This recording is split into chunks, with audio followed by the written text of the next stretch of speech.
Voici ce que Enoch vit lorsqu'il a été emmené au ciel. Enoch a été enlevé au ciel dans une vision profonde et saisissante. 2 anges l'ont invité à les suivre, et ensemble, ils ont monté vers les cieux.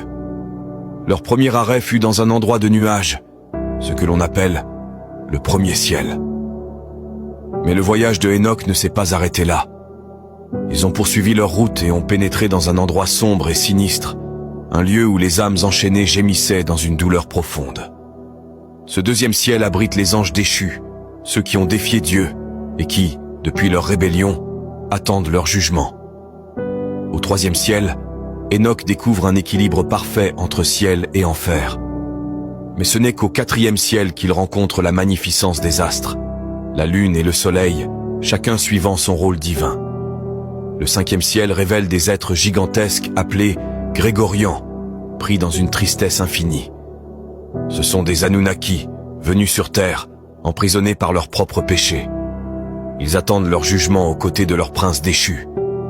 Le 6e ciel est un lieu resplendissant, rempli de créatures célestes, des chérubins, des séraphins, des phénix et d'autres êtres glorieux, tous consacrés à la louange de Dieu.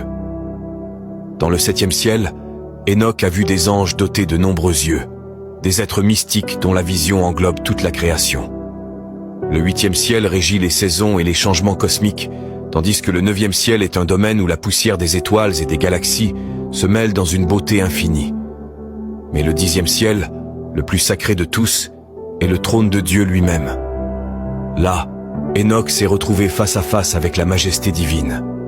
Le visage de Dieu, si merveilleux et pourtant terriblement effrayant, a laissé Enoch dans un état de révérence et de crainte indescriptible. Amen. Si ce message vous touche, écrivez Amen en commentaire.